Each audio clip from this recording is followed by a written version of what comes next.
Nothing beats a Jet2 holiday. And right now, you can save £50 per person. That's 200.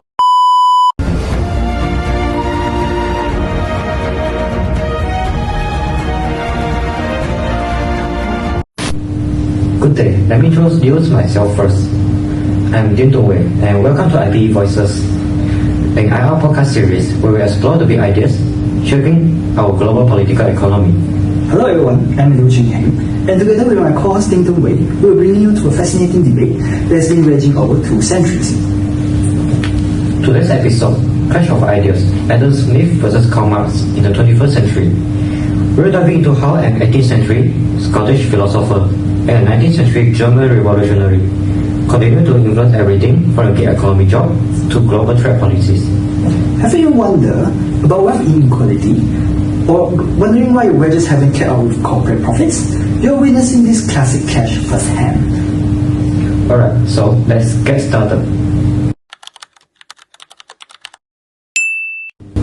Let's begin with Adam Smith. Born in Scotland, he wasn't just an economist. He was a moral philosopher and a professor at the University of Glasgow. His observation of emerging industrial society would change the economic thinking forever.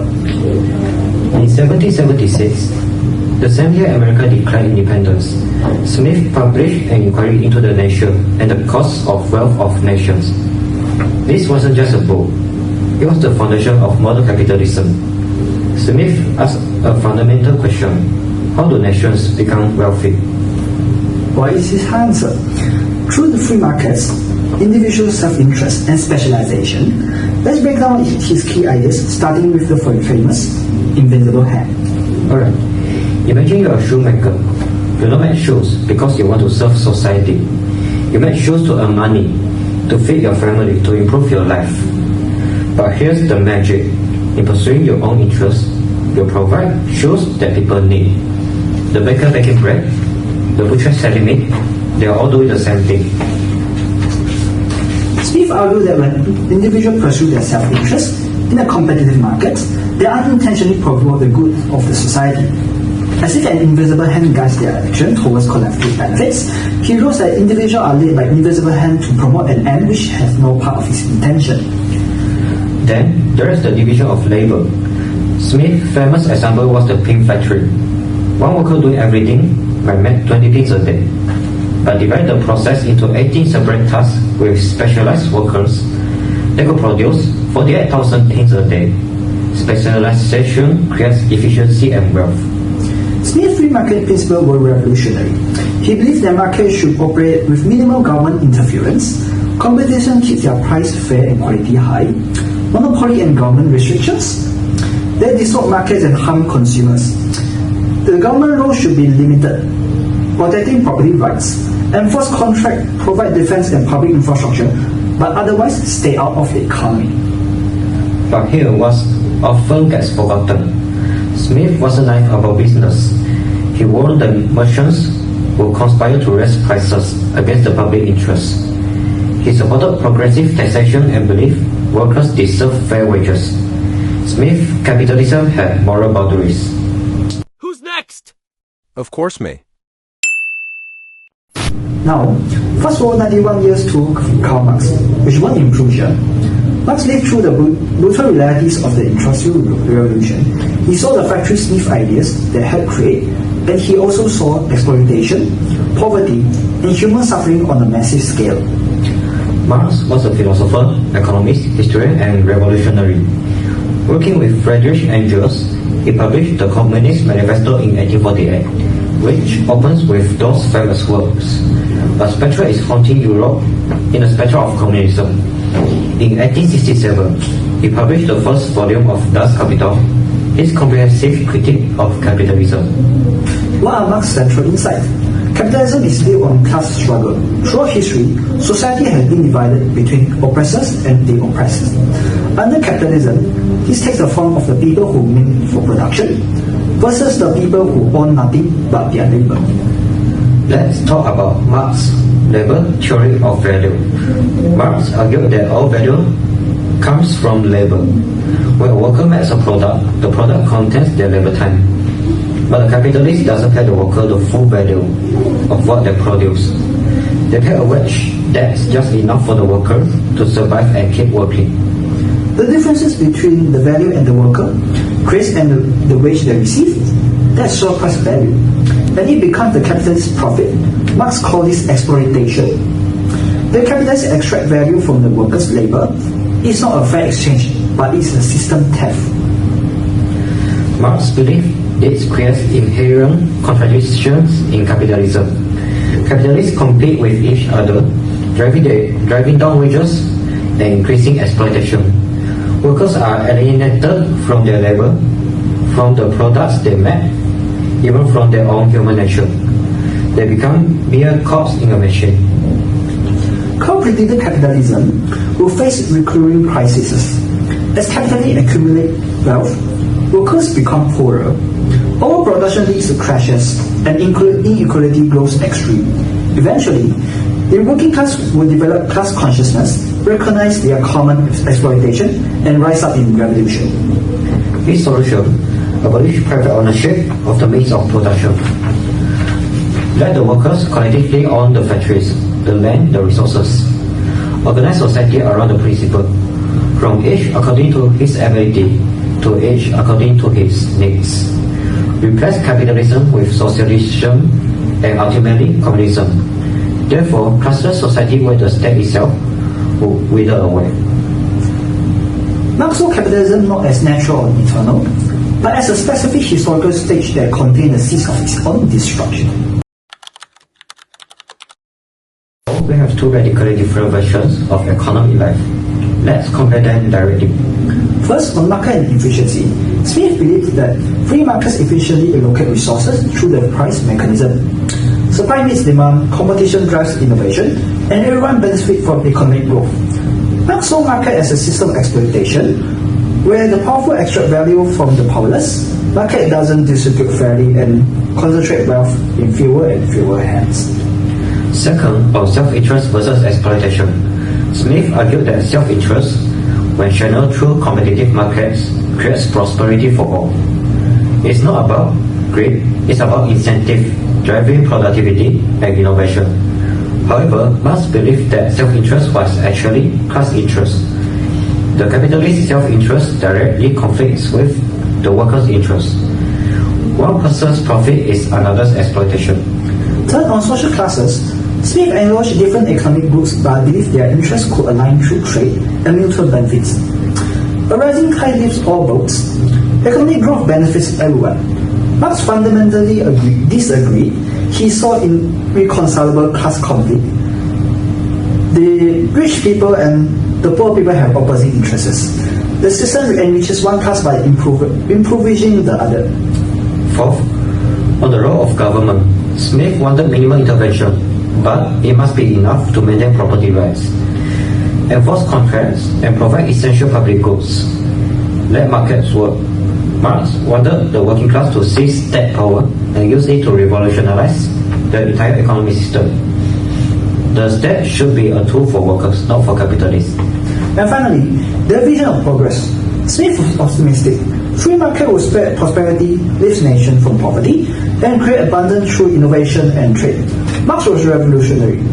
Capitalism would inevitably collapse under its own contradiction, paving the way for socialist then communist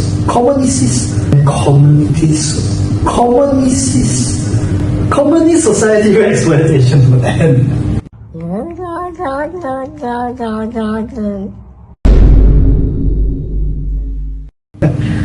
Alright, thank you. These aren't just philosophical differences. They represent fundamentally opposed views on what's possible, what's just, and how economies should be organized. So here we are in the 21st century. Global capitalism dominates. But the debates between Smith and Marx feel more relevant than ever. Let's look at how their ideas apply to today's economic realities. Start with the gig economy. Uber drivers, freelance designers, and other millions of workers without traditional employment. From a medium perspective, this is market innovation. Technology creates new opportunities for entrepreneurship and flexible work. People can be their own bosses, set their own hours, and markets match supply with demand efficiently.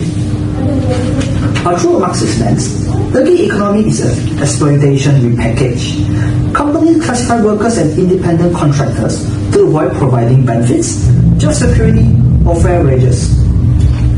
The platform attracts surplus value while workers bear all the risk. Then there's globalization. Smith will see global trade as mutual benefits. Countries specialize in what they do best. Trade increases wealth for all participants, and consumers get better products at lower prices. Free trade leaves millions out of poverty, particularly in developing nations. Not to point on the global exploitation, multinational corporations move production to countries with the cheapest labor and weakest regulations. Workers in Bangladesh, for example, make clothes for pennies while brands like makes billions of dollars every day. It's not mutual benefits, it's rich people operating on a global scale, exploiting workers worldwide while paying them subsistence wages. What about automation and artificial intelligence? Smith will argue that technological progress has always displaced some jobs while creating new ones. Innovation increases productivity, makes goods cheaper, and ultimately raises living standards. Yes, there's short-term disruption, but markets adapt and new opportunities emerge. Not to see automation as capitalism's ultimate contradiction. Machines replace workers, creating a surplus labor pool that drives wages down, while productivity increases. But the capitalism produced abundance, but almost people couldn't afford what to buy when it's produced because they don't have job or decent wages. And perhaps the biggest issue, wealth inequality. According to recent data, the richest 1% or more wealth than the bottom 50% of humanity combined. 3 individuals or more than the poorest half of Americans. CEO pay is now 350 times the average worker's salary.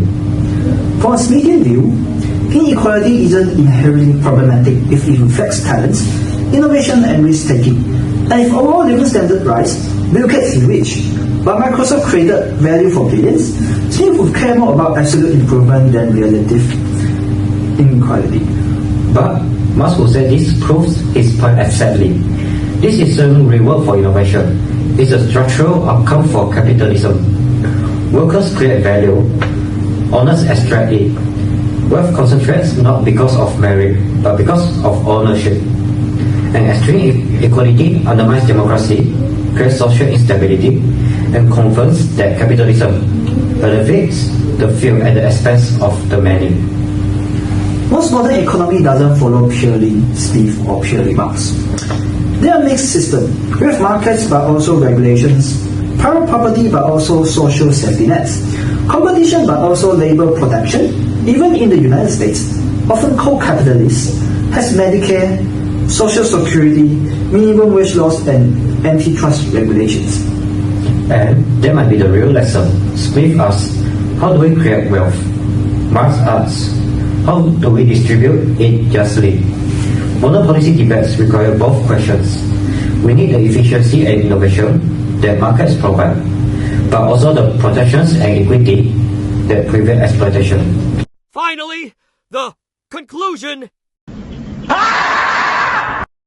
So, Adam Smith versus Karl Marx, who was right? Perhaps both in different ways. Smith shows us how markets can create prosperity and coordinate economic activity. Marx reveals how power and ownership shape who benefits from that prosperity.